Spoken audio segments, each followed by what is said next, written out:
días a mis estudiantes del grado séptimo.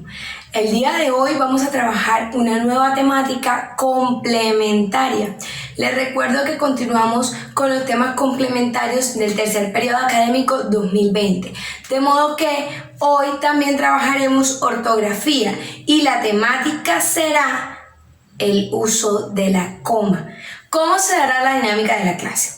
Iniciaré explicándoles un concepto o dándoles a conocer un concepto de coma. Luego les explicaré las tipologías y cómo se utiliza o se aplica cada tipo de coma con su respectivo ejemplo. Luego de conocerlo, le explicaré la actividad de profundización. Teniendo en cuenta eso, entonces yo espero que vengan con todas las ganas, con toda la disposición, con todo el ánimo para empezar esta sesión de lenguaje.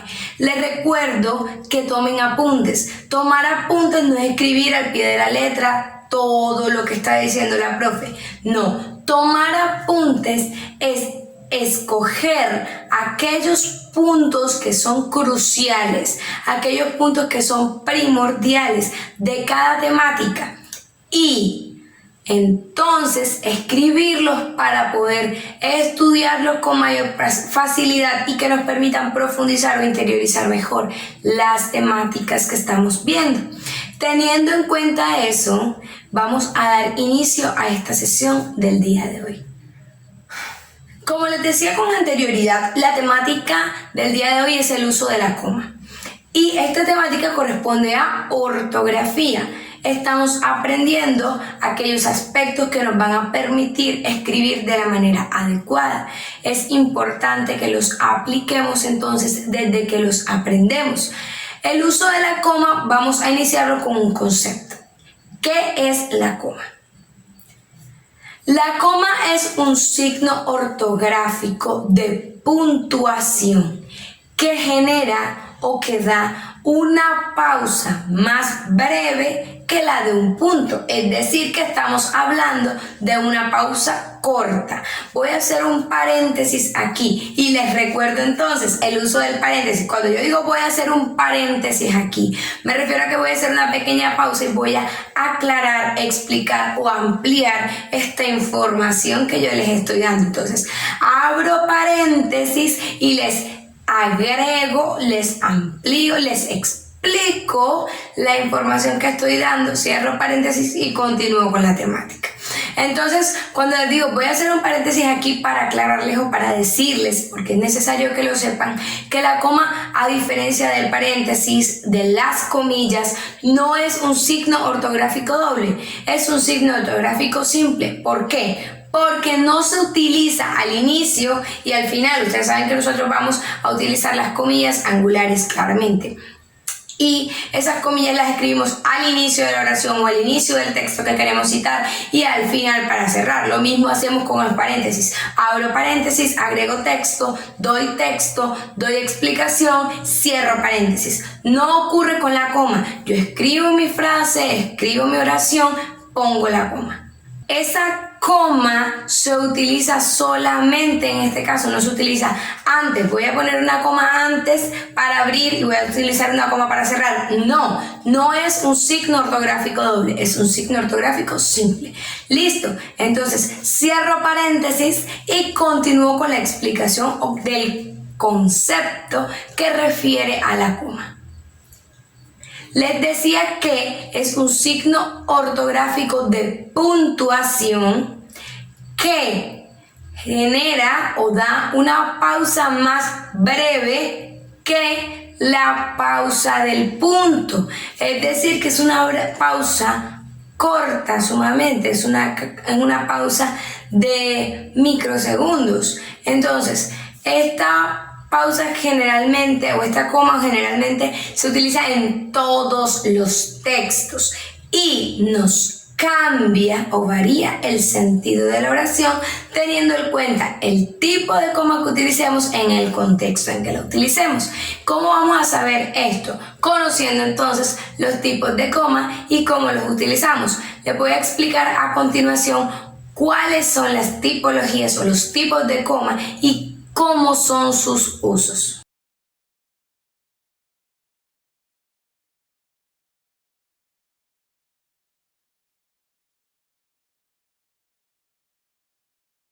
Hablamos de, en un primer caso, coma de complemento circunstancial.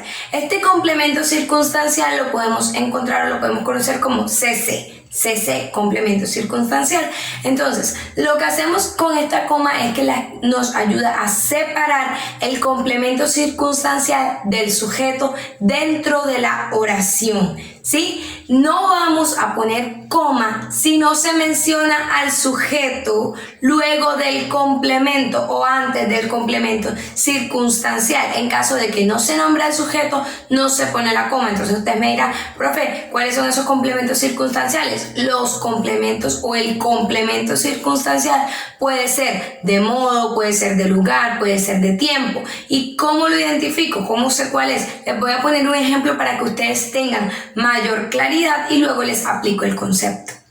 Ayer Marta cambió su celular. Cuando yo digo ayer vendría siendo el complemento circunstancial.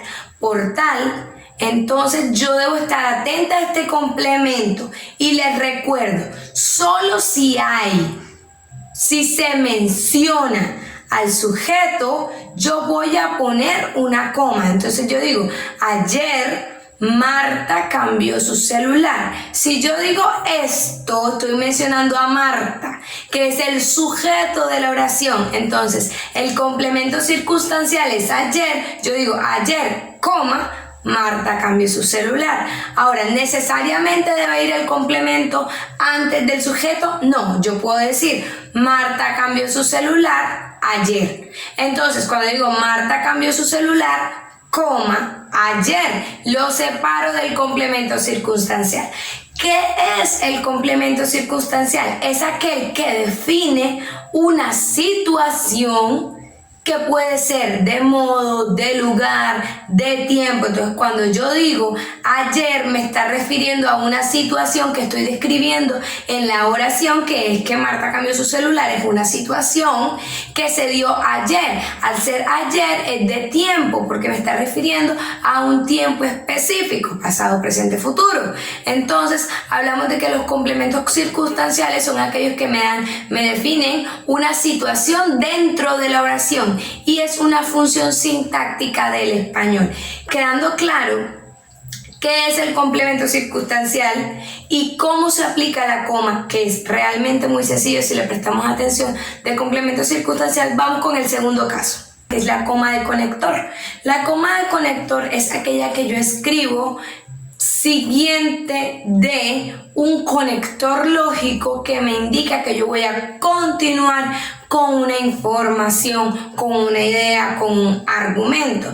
Entonces yo podría decir, sin embargo, coma, no obstante, coma, por lo tanto, coma. Entonces lo que nosotros vamos a identificar en este punto primero son los conectores. Los conectores que nosotros vamos a utilizar, y esos conectores deben darme idea de que yo voy a continuar, ¿sí? Con una idea, voy a iniciar una nueva idea. Si yo digo asimismo, coma, usualmente luego de los conectores yo utilizo la coma, ¿sí? Como ya les decía con anterioridad, sin embargo, no obstante, por lo tanto, asimismo, del mismo modo, teniendo en cuenta que, partiendo de lo anterior. Sí, estos conectores me indican a mí que yo voy a continuar o yo voy a dar una información nueva, una información que viene con relación o en contra de lo que yo estaba diciendo, en oposición a lo que yo estaba diciendo. Lo que me da a entender es que continuamos con la información y vamos a dar nueva información. Este conector que yo voy a poner aquí va separado o va pausado por una coma. Un ejemplo podría ser: estudió, sin embargo, coma, perdió el examen. Sin embargo, perdió el examen. Entonces voy a dar una nueva idea, ¿sí? Una idea, y entonces yo debo poner esta coma luego de este conector para hacer esta pausa que me va a generar mayor claridad, mayor precisión y va a ser contundente esta oración, esta palabra que estoy diciendo. Vamos con un tercer caso, que es la coma de conjunción. Antes de iniciar a explicarles cómo se utiliza la coma de conjunción, es necesario que les recuerde qué es una conjunción. Una conjunción es una palabra que me permite unir dos o más partes de una oración que si estuviesen separadas no tendrían cohesión y coherencia entre las mismas. Entonces yo tomo una palabra, ¿sí?, y la ubico en la mitad y me permite unir la primera parte con la segunda parte. Estas conjunciones pueden ser coordinadas o subordinadas, pero este no es el caso. Simplemente les estoy haciendo la aclaración de lo que es una conjunción para poder explicarles el caso puntual, que es el uso de la coma. Coma de conjunción.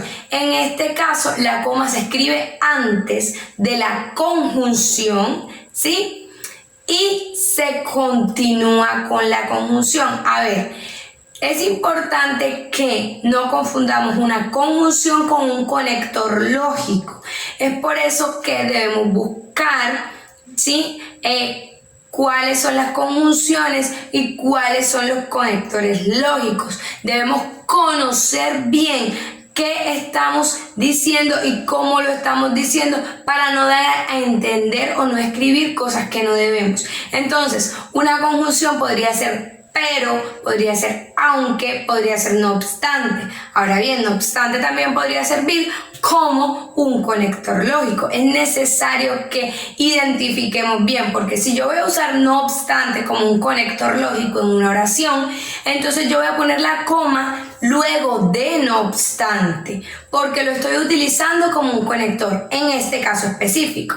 Pero si yo voy a utilizarlo como una conjunción, entonces yo voy a poner la coma antes de. Esta es la diferencia, ¿sí?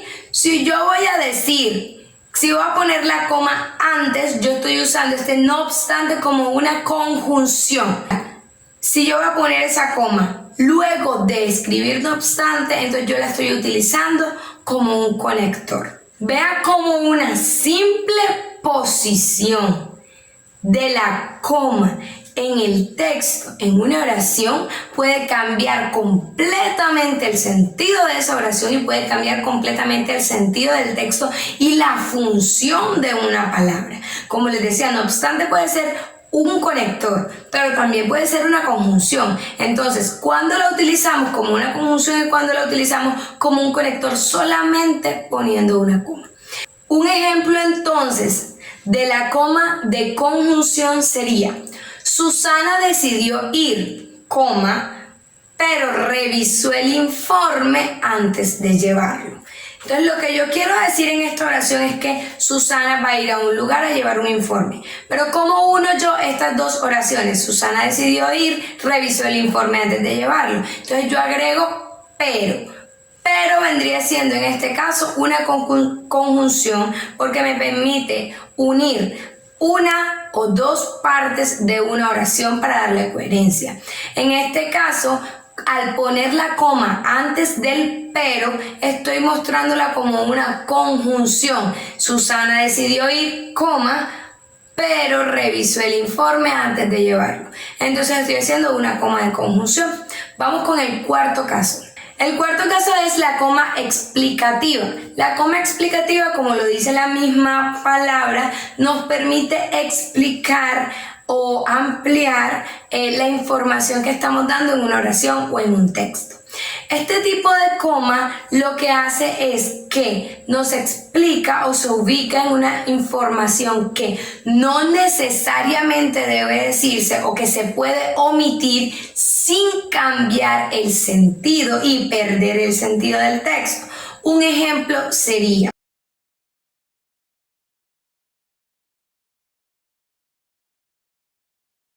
Don Francisco, el gerente general, estudió psicología. Yo podría decir perfectamente, Don Francisco estudió psicología. Sin embargo, yo estoy explicándole a mi interlocutor que Don Francisco es el gerente general y esto le puede dar argumento a mi texto, ¿sí? A mi idea. Entonces yo digo, Don Francisco, el gerente general, estudió psicología. Al yo separar ese gerente general por comas, estoy dando una explicación, ¿sí? La estoy ubicando antes de y luego de, haciendo referencia a mi interlocutor de que le estoy explicando una información adicional. Entonces, esta es la coma explicativa. Tenemos un quinto caso, que es la coma vocativa o coma de llamado de atención, y es la que yo escribo para referirme a alguien, para escribirle a alguien, para referirme a algo en específico que yo quiero llamar la atención. Usualmente omitimos esta coma, pero esta coma es obligatoria. Si yo digo, chicos, la coma vocativa es importante, estoy refiriéndome a quién, a los chicos, ¿sí? O si yo digo chicos de grado séptimo, ¿a quién me estoy refiriendo específicamente? A los chicos de grado séptimo. Entonces, chicos de grado séptimo, coma, la coma vocativa es importante. Esta pequeña coma que estamos haciendo aquí nos está refiriendo, nos está llamando la atención. Está diciendo, chicos de grado séptimo, préstenme atención, que lo que les estoy diciendo es importante. Está haciendo la pausa aquí para que nosotros nos detengamos y nos demos cuenta que están refiriéndose hacia nosotros, ¿sí? Tenemos un sexto caso, que es la coma enumerativa o de enumeración. Esta debe escribirse siempre que se separen dos sustantivos de una lista. Hablamos entonces de un ejemplo.